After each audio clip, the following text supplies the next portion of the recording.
Hello, everybody. Welcome back to my channel. On this Ending Explained, we'll be looking at a very interesting one called Speak No Evil. I must say, the movie's execution, I'm not really sure about, but I totally love the ending. But I just have one issue. I'm not really desensitized when it comes to violence on kids. I know it's acting, I know it's not real, but seeing it really just gets to me a little bit. So, yeah, I can deal with demons, ghosts, guts on the floor, and everything. But just when it comes to kids, it's just like I don't know. It hits me kind of differently. But, without wasting any time, let's get right to it.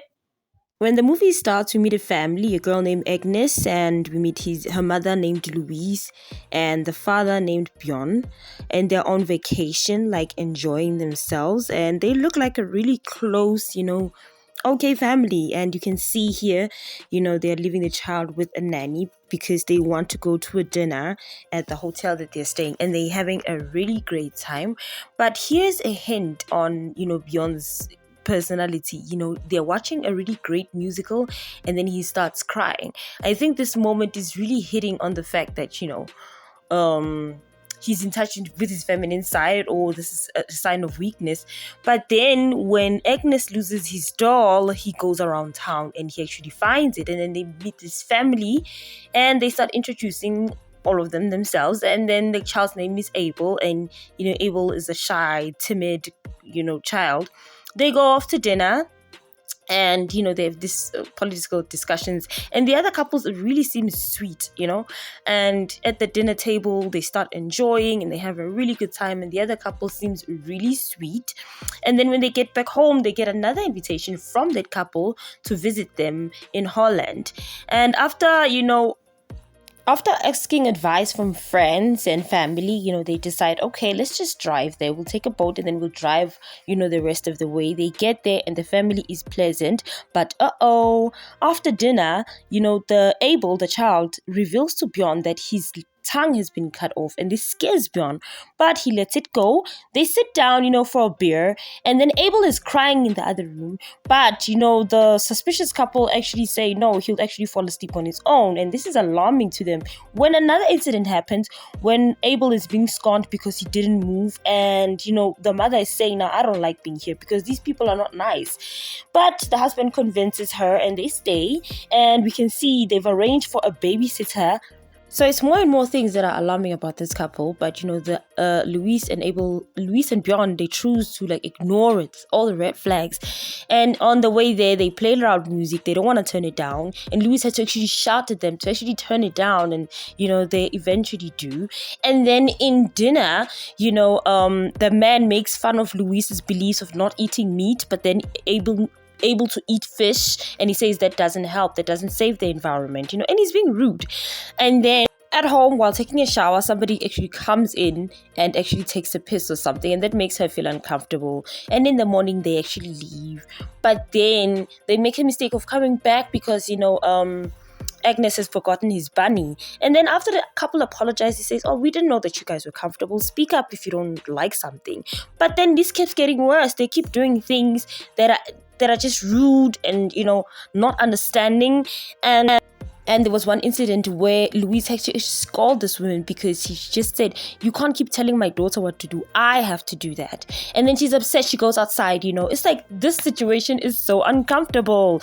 And then Bjorn does some investigating and finds pictures of the couple with different kids and different couples, and we can actually see that Abel was actually belonging to a different couple, and I guess this is what they do. But she's not shown what really happened, but it's just pictures of different couples and different children around them. And then after hearing sounds, he then discovers the body of Abel, and he's actually drowned. So without even telling his wife what's going on, they pack up and they leave, and they get stuck. And then who finds them? The man finds them, and then he pleads for his family's life. He pleads with the man, and the man is like, we're not gonna hurt you, we're not gonna do anything to you, which is a lie, of course. And then they get into the car, all of them, and the child starts getting really, really scared and agitated. And then the mother tries to comfort the child, telling the child that it's gonna be okay. But there's a fight inside the car after Agnes has come down, and they the nanny, the supposed nanny, comes in, and they all fight, and they actually cut out Agnes's tongue after punching the dad in the face, and then they drive them off somewhere and demand them to take off their clothes, and then they put them in this ditch and they stone them to death. And it's almost like Bjorn couldn't have done anything to save them. There were moments where he could have saved his family, but he did. And there was a moment where they asked, "Why are you doing this?" And the men said, "Because you led us." And yeah, and they drive off with Agnes, the little girl, after her tongue has been cut off. And we know what happens now. They're looking for a different family to continue the cycle, and probably a family that has one boy. I'm guessing that's how they are working. And yeah, and this is how it ends. Yes, guys, so that was my ending explain on the movie Speak No Evil. I feel like the movie really focused on Bune and his inability to protect his family. You can actually, go back to instances where the wife had issues with something and just he was just taking it lightly. He was just saying, there's no issue here and everything. And then even at the end, when they asked, like, why are they doing this? It's because you let us. It's because it's those little things that they let them get away with, that just made them to be comfortable enough to get to the point where now they're doing more and more and more. But one thing that's just a lingering question is that, are they sadists?